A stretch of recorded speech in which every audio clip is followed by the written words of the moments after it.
There are over 1.94 billion websites on the internet. There are over 1 billion blogs on the internet. That's roughly one blog for every 7 people in this world. There are over 4 million blog posts that are being published each and every single day.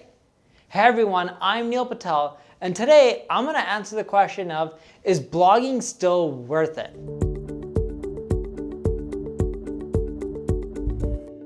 Before we get started, make sure you subscribe to this channel. If you're on YouTube, click the alert notification.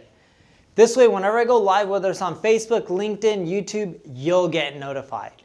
Now, the short answer to this question is no. The long answer to the question is yes. Now, don't just shut off this video and stop blogging if you have a blog. In the traditional sense, blogging is not worth it, of just creating text-based content, cranking out a ton, and expecting it to do wonders for you. Here's what you need to do if you want to still thrive in the blogging world today and in the future. Number one, don't just focus on text-based content. Traditionally, blogs were just text-based content, and that's what people would publish. And they would just say, hey, here's my website, here's a blog post, and that's it. And that's great. But you know what? Now, text-based content isn't everything. We all use something called a mobile phone. This mobile phone, people are using it to watch videos, listen to podcasts. So when you're blogging, don't just blog text-based content, create video-based content, create audio-based content, publish that on your blog. Also publish it on other channels as well. And that's the second thing that I wanted to get into. Blogging is no longer about just putting content on your site. That content should sit everywhere. You may be wondering, Neil, but Google penalizes for duplicate content. No, that's a myth. Google does not penalize for duplicate content. They've stated it publicly, so you don't have to worry about that. So take that blog text-based content that you have, also repost it on Facebook, also repost it on LinkedIn, right? You want to put it wherever you can. Heck, I would even create a medium.com account and repost it on Medium as well. Take your videos, put it on YouTube, put it on LinkedIn, put it on Facebook, put it on Instagram TV. Have you noticed wherever you're watching this video, go to any other social network, look me up, you'll see the same video. Why? Because I post the same content everywhere. Some people use YouTube, some people use Facebook. People are spread on all these social platforms. I want to capture them everywhere.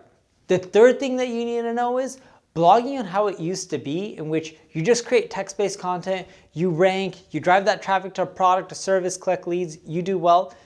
Blogging doesn't work that way anymore. Blogging is very expensive, and here's what I mean. Let's say you get these rankings. Then Google comes around, they release a Google update. Have you noticed that the people that get hit the most with these updates and don't rank as high are the sites that aren't updating their content? Look at Wikipedia. Whatever you search for, I bet you they're probably on page 1. Why? Because Wikipedia is constantly updating that same article over and over again. Yes, maybe they're not doing it, but the community is. The same will go with your website. If you update your content over and over again, keep it fresh, up to date with the latest and greatest, you're going to do better. But if you don't, you'll notice that your rankings will continually slip over time. Maybe not your main page or the parent pages, but your pages that are going after long tail phrases, those are the ones that'll continually slip if you're not updating your content on a regular basis. To give you an idea, currently I have 3 people employed full-time. All they do is update my old text-based content. If you do all of that, you'll also find that blogging still doesn't produce as big of an ROI as it did 4, 5, 6 years ago. And why is this? It's because no matter where people are and what they're using, it's harder to convert them, especially on these mobile devices. Harder to convert them off of YouTube than it is from your own domain. Harder to convert them from Facebook than your own domain, because Facebook wants to keep people on there so they make more ad revenue. So this is the last tip, and this will end up making blogging worth it for you to continually do. You gotta continually collect emails and push subscribers. So you can use tools like subscribers.com or HelloBar or MailChimp, use whatever you want. If you continually get these people to come back to your site, get them to subscribe, that'll give you a shot at selling those people over time. If you don't sell them over time, it won't do as well from you. If you expect people to just watch a YouTube video or a Facebook video and buy from you right away, it's not gonna happen. That's why it's very important to build that audience through email, push, when they come to your site, and get them to keep continually come back, so that way you can convert them over time. If you make those changes and you adapt, blogging is still worth it. If you don't and you just want to focus on writing a text-based content, never update it, write Me Too content, the same stuff that everyone else is going to write on, you're not going to do that well. But when you change to that fresh new perspective, that's when you'll notice you're still going to get an ROI from blogging. If you need help with your content marketing, generating a better ROI, getting more traffic, check out my ad agency, Neil Patel Digital.